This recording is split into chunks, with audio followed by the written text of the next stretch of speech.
फूलो झानो जिन्होंने संथाल विद्रोह की शुरुआत की थी, उस आज़ादी के आंदोलन का प्रतीक हमारे ज़िले में भी उसका प्रतीक के रूप में माना जाता है। हम लोग उसके लिए परेड भोगनाडी में हर साल कार्यक्रम करने जाते हैं। युवाओं के लिए आइकॉन रहे भगत सिंह, जिन्होंने इस देश में आज़ादी के आंदोलन को तेज करने के लिए युवाओं में जोश और प्रेरणा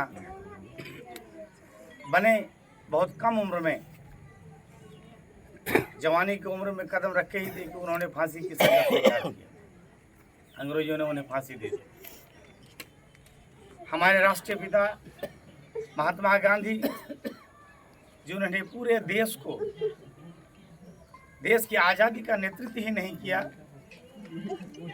बल्कि उन्होंने पूरे देश को आज़ादी की लड़ाई के लिए मानसिक रूप से तैयार किया। इस बात से हम इसलिए आज का दिन हमारे वीर शहीद, जिन्होंने इस देश को आज़ाद कराने में अपने जीवन की आहुति दी, उन्हें आज याद करने का दिन है।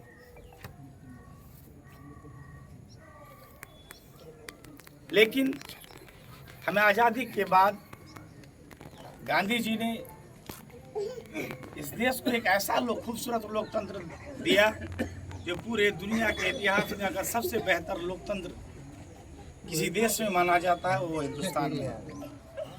हिंदुस्तान का हमेशा इतिहास रहा है हमारा देश का कि कभी भी कोई भी संस्था, कोई भी सरकार, कोई भी कभी भी लगा कि वो रास्ते से भटक रहे हैं, तो कभी संस्थाओं ने, कभी हमारे सुप्रीम कोर्ट ने, न्यायालय ने इस देश को बचाने का काम किया।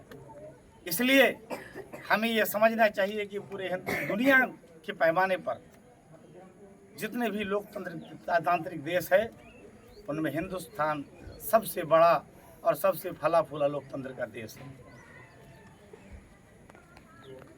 गांधी जी ने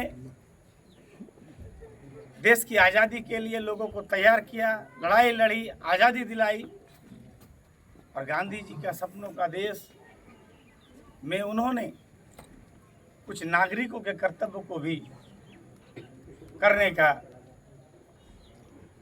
जिम्मा नागरिकों को दिया। हमें यह बात कहने में कोई भी गुरेज नहीं है कि हमारे स्कूलों में हमारे बच्चे जहाँ पढ़ने जाते हैं, आज चूँकि आलोचना का दिन नहीं है, हम किसी से को क्रिटिसाइज नहीं करना चाहते, लेकिन यह सच है कि हमारे पास स्कूलों में संसाधन की कमी है, शिक्षा की कमी है। इसके बावजूद जितना हमारे पास है उसमें हम इस शिक्षा व्यवस्था को कितना बेहतर कर सकते हैं, अपने समाज को कितना आगे ले जा सकते हैं, यह हमारे लिए एक चुनौती का विषय है। लेकिन इस बात को भी आपको मानना पड़ेगा कि सरकारें हो, कमेटियां हो, इसके अलावा आम नागरिकों की जिम्मेवारी भी है इस समाज को आगे ले जाने के लिए।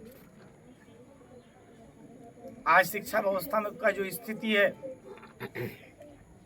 हम लोग तो जो संसाधन की कमी से जूझ रहे हैं वो जूझ ही रहे हैं, लेकिन हमारे अभिभावकगण से मेरा कोई संदेश है कि अगर आप जानते हैं कि 9 बजे से 3 बजे तक स्कूल है और आपके बच्चे 1 बजे घर आ गए, तो आपको उन्हें पूछना चाहिए कि क्या 1 बजे स्कूल छुट्टी दे देगी, नहीं दी गई तो आप क्यों आए।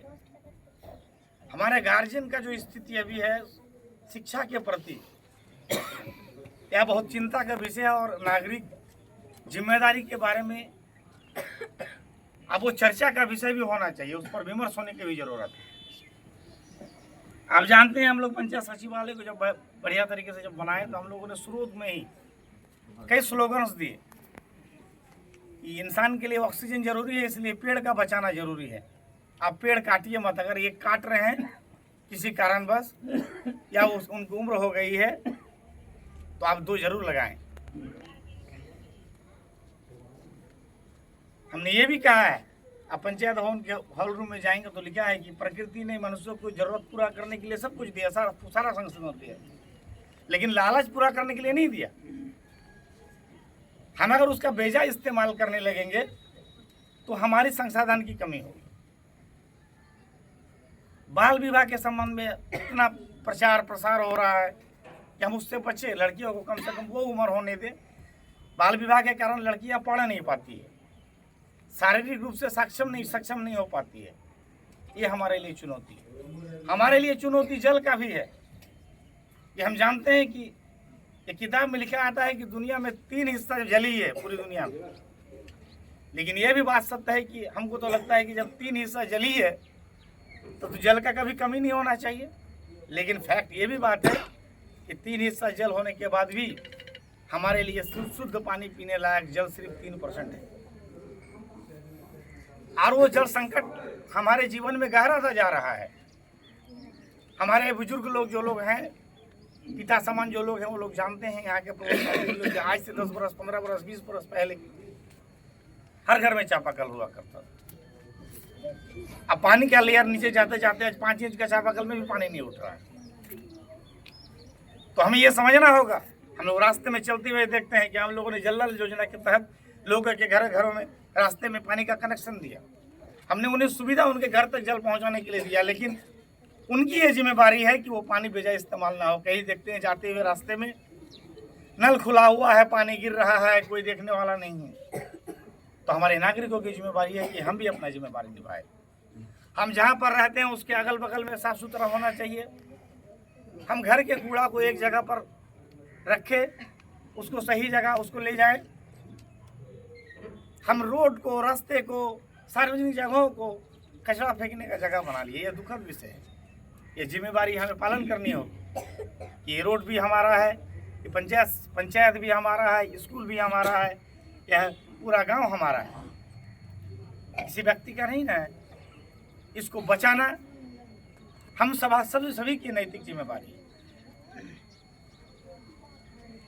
हमको बहुत दुख हुआ, इस बात को स्वीकार करने में मुझे कोई गुरेज नहीं है कि हम संसाधन की कमी से गुजरे हैं। कई बच्चों को देखते हैं कि प्राचीर चढ़ के ऊपर से आ जाते हैं।